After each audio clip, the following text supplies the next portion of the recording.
Hello everyone, welcome back to our channel. आज हमने start किया है मॉनेटरी इकोनॉमिक्स का रिवीजन और अभी मैंने कुछ देर पहले यूनिट 1 का रिवीजन अपलोड कर दिया है। अगर आपने वो वीडियो नहीं देखा हो तो आप वो वीडियो जाकर चेक कर सकते हैं। मैंने डिस्क्रिप्शन बॉक्स में उसकी लिंक दे रखी है। अभी हम डिस्कस करने वाले हैं यूनिट 2 जो कि है e banking and core banking. E banking यानी ऐसा बैंकिंग का मेथड जो कि इंटरनेट के थ्रू किया जा सके। ई बैंकिंग को इंटरनेट बैंकिंग भी बोला जा सकता है। ई बैंकिंग में काफ़ी तरीके के ऑनलाइन सर्विसेज ऑफर्ड की जाती है, जस्ट लाइक ट्रांजैक्शनल एक्टिविटीज़ और non transactional activities. Transactional activities यानी ऐसी एक्टिविटीज़ जिसमें ट्रांजैक्शन इन्वॉल्व हो, पैसों का लेन देन हो, जैसे कि fund transfer, loan application and transaction, ये सारी चीज़ें ट्रांजैक्शनल एक्टिविटीज़ में आती हैं। वही नॉन ट्रांजैक्शनल एक्टिविटीज़ यानी ऐसी एक्टिविटीज़ जो कि जिसमें ट्रांजैक्शन नहीं होता है, जैसे कि चेकबुक के लिए डिमांड करना या फिर पेमेंट स्टॉप करने के लिए डिमांड करना या फिर आपकी कॉन्टैक्ट इन्फॉर्मेशन अपडेट करना। तो ये सारी चीज़ों में पैसों का लेन देन नहीं होता है, ये नॉन ट्रांजैक्शनल एक्टिविटीज़ कहलाती हैं। ई बैंकिंग के कुछ फीचर्स दिए हैं, जैसे कि ये 24/7 रहती है और ये कहीं से भी आप इसे इस्तेमाल कर सकते हैं, रात में भी, हॉलीडेज़ को भी, बस आपको इंटरनेट कनेक्शन होना। और उसके बाद ये कॉस्ट, टाइम और एनर्जी भी सेव करती है। ट्रांजैक्शनल कॉस्ट का कम ही होता है और ये दोनों ट्रांजैक्शनल और नॉन ट्रांजैक्शनल एक्टिविटीज़ दोनों परफॉर्म करती है। ये थे इसके कुछ फीचर्स। आइए जानते हैं इसके फैक्टर्स क्या हैं। Awareness and infrastructure. अवेयरनेस इसकी बढ़नी चाहिए, तब जाके जब तक अवेयरनेस नहीं बढ़ेगी तब तक ज़्यादा लोग ई बैंकिंग का यूज़ नहीं करेंगे। इसलिए इसका ई बैंकिंग का एक factor, essential factor awareness and infrastructure है। उसके बाद एटीट्यूड, लोगों का अगर पॉजिटिव एटीट्यूड रहेगा तो ई बैंकिंग को अच्छा प्रतिसाद मिलेगा। बट अगर लोगों का प्रतिसाद, लोगों का एटीट्यूड ही पॉजिटिव नहीं है तो फिर ई बैंकिंग भी सही से काम नहीं कर सकती है। Ease of uses, E banking ease of uses बना देती है, आपको ईजी पड़ जाता है, कहीं से भी आप इसे यूज़ कर सकते हो। बट जब तक आपको अगर उसकी फुल नॉलेज नहीं है, आप यूज़ नहीं कर सकते। कुछ लोगों को रूरल एरिया वगैरह में जो लोग रहते हैं उनको अभी भी ये सारी चीज़ों के बारे में पता नहीं होता है, तो इसके उनके लिए शायद ये डीमेरिट हो सकता है। इसके बाद आता है सिक्योरिटी। सिक्योरिटी भी प्रोवाइड करती है ई बैंकिंग और इसी वजह से कस्टमर भी काफ़ी सेफ़ रहते हैं ई बैंकिंग के अंदर, क्योंकि यहाँ पर काफ़ी अच्छे तरीके से सिक्योरिटी मेंटेन की जाती है। फिर है ट्रस्ट। ट्रस्ट भी काफ़ी इम्पॉर्टेंट है। इंटरनेट बैंकिंग पे जब तक बैंक पे ट्रस्ट नहीं रहेगा तब तक ई बैंकिंग सही से काम नहीं कर सकती है। Forms of E banking. E banking के कुछ फॉर्म्स यहाँ पर दिए, जैसे कि इंटरनेट बैंकिंग। इंटरनेट बैंकिंग आप कहीं से भी बैठकर, घर बैठे भी आप यूज़ कर सकते हो, जैसे कि पर्सनल कंप्यूटर या मोबाइल से भी आप अपना account balance, request transfer between accounts, paying bill electronically, ये सारे काम आप घर बैठे भी कर सकते हो थ्रू मोबाइल या फिर पर्सनल कंप्यूटर। फिर है एटीएम यानी कि ऑटोमेटेड टेलर मशीन। ये एक ऐसा ई बैंकिंग का फॉर्म है जहाँ पर आप एटीएम में जाकर cash withdrawal, deposit, check account balance, ये सारी चीज़ें आप कर सकते हो। Tele banking. टेली बैंकिंग यानी ऐसी फॉर्म ऑफ बैंकिंग जिससे आप किसी लैंडलाइन का नंबर दिया रहता है, उस नंबर पे आपको कॉल करना पड़ता है और आप कहीं से भी बैंक की सुविधा ले सकते हो। ये थे कुछ फॉर्म्स ऑफ ई बैंकिंग। अब जानते हैं एडवांटेजेस क्या है ई बैंकिंग के। एडवांटेजेस यही है कि कन्वीनियंट है, आप कहीं पे भी कैसे भी यूज़ कर सकते हो। अवेलेबिलिटी 24/7 अवेलेबल है, आप कितने भी बजे जाकर ई बैंकिंग का यूज़ कर सकते हो। उसके बाद customer base, productivity, goodwill, customer service and satisfaction, ये सारी चीज़ें इसके अंदर एडवांटेज में आती हैं।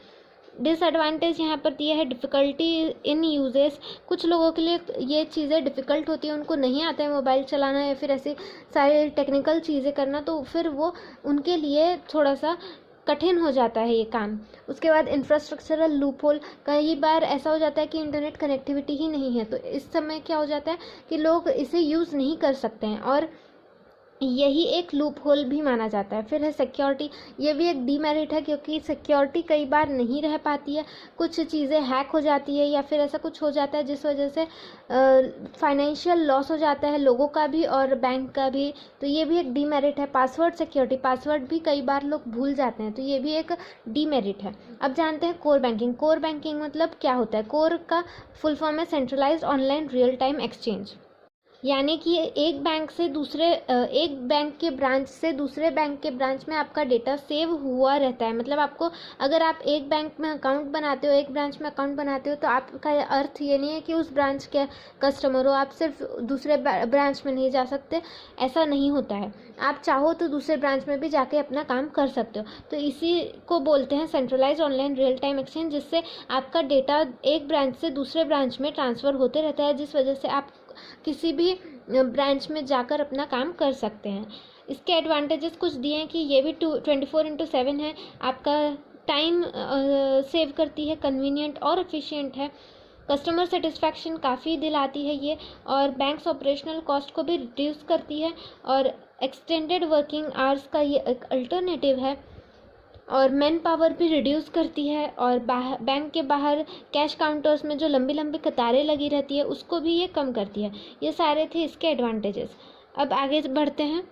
एटीएम, एटीएम का अर्थ होता है automated teller machine. Automated teller machine यानी ऐसी मशीन, ऐसी कंप्यूटराइज टेलीकम्युनिकेशन डिवाइस जिसको आप खुद ही यूज़ कर सकते हो बिना किसी के मदद के, बिना किसी के हेल्प के। और यहाँ पर आपको किसी भी बंदे की, जैसे कि बैंक में जाकर आपको किसी से बात करनी पड़ती है, वैसा यहाँ पर कुछ भी नहीं होता है। आप खुद का काम खुद कर सकते हो।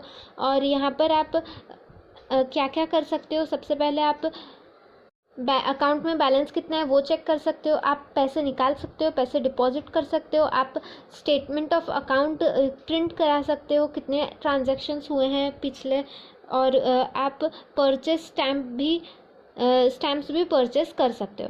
ये थे कुछ काम जो आप एटीएम से कर सकते हो। अब जानते हैं इसमें एडवांटेज क्या क्या है। तो फॉरेन एक्सचेंज के लिए काफ़ी इस्तेमाल की जाने वाला डिवाइस है ये एटीएम, क्योंकि यहाँ पर आपको काफ़ी बेस्ट पॉसिबल एक्सचेंज रेट मिल जाता है, और इजी एक्सेस है। कहीं पर भी आप जाकर, अगर आपको जहाँ पर भी एटीएम है आप वहाँ पे जाकर इजीली इसे एक्सेस कर सकते हैं, क्योंकि ये काफ़ी जगह पर मौजूद होता है। आजकल जगह जगह एटीएम बने रहते हैं, तो आप आसानी से इसे एक्सेस कर सकते हैं।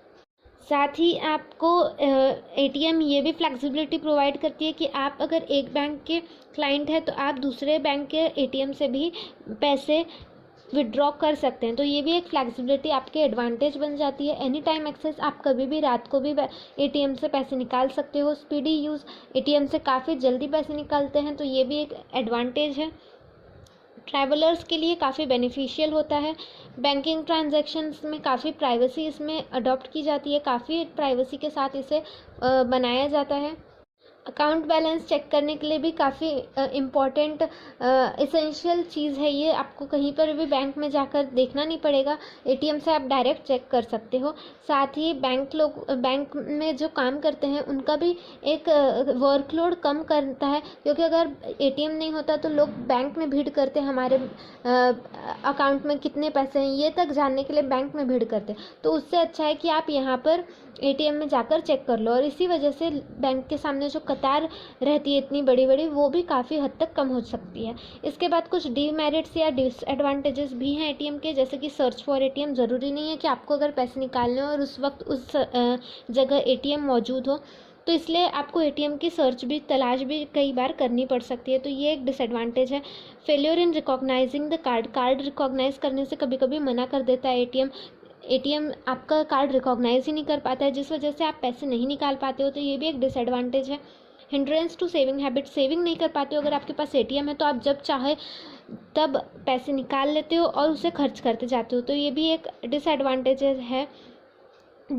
Risk of theft, ATM transactions करते वक्त आपकी सिक्योरिटी भी कई बार फ्रॉड चीज़ों से हड़पी जा सकती है, जैसे कि अगर कोई चिप वगैरह लगा हो वहाँ पर, तो वहाँ से आपका जो भी आप पिन डाल रहे हो वो सब एक्सेस किया जा सकता है। तो ये भी एक डिसएडवांटेजेस है। कॉस्टली भी है, इंस्टॉल करना पड़ता है। आप जो भी बैंक है अगर उन्हें एटीएम इंस्टॉल करना है तो उसके लिए काफ़ी कॉस्ट भी लगता है। उसके बाद आता है हमारे पास क्रेडिट कार्ड। क्रेडिट कार्ड एक प्लास्टिक का कार्ड होता है जिसमें आपको बोरोइंग के लिए छूट दी जाती है। मतलब आपको जितने पैसे आपके अकाउंट में हैं उससे कुछ लिमिट में ज़्यादा हद तक आपको विड्रॉ के लिए अनुमति दी जाती है। साथ ही ये उन लोगों को दिया जाता है जिनकी इनकम लेवल हायर है। इसे कैश का अल्टरनेटिव भी बोला जाता है। इस पर क्रेडिट लिमिट दी होती है, आप उसी लिमिट तक क्रेडिट ले सकते हो।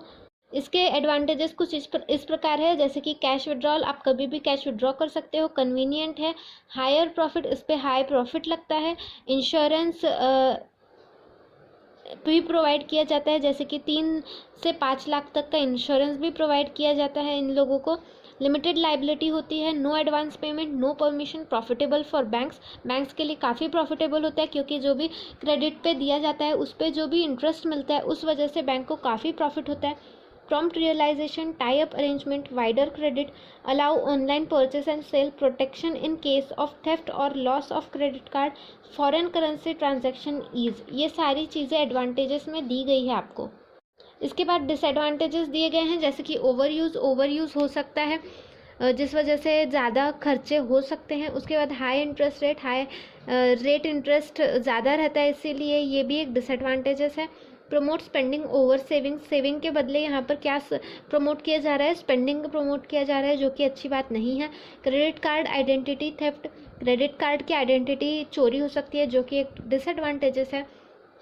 Complex fines and fees, annual charges, possible डेब्ट ट्रैप, ये सारी चीज़ें डिसएडवांटेजेस में आती है। डेबिट कार्ड जिसे प्लास्टिक कार्ड भी बोला जाता है, ये एक ऐसा कार्ड होता है जो कि नॉर्मल जो भी बंदे होते हैं उन्हें, मतलब जो भी बंदे अकाउंट क्रिएट करते हैं उन्हें प्रोवाइड किया जा सकता है। इसमें हायर इनकम ग्रुप नहीं देखा जाता है, लो इनकम ग्रुप वालों को भी डेबिट कार्ड दिया जा सकता है अगर वो डिमांड करते हैं तो। डेबिट कार्ड पे क्या क्या होता है, कार्ड नंबर होता है 16 डिजिट का, जो कि बैंक अकाउंट नंबर से अलग होता है।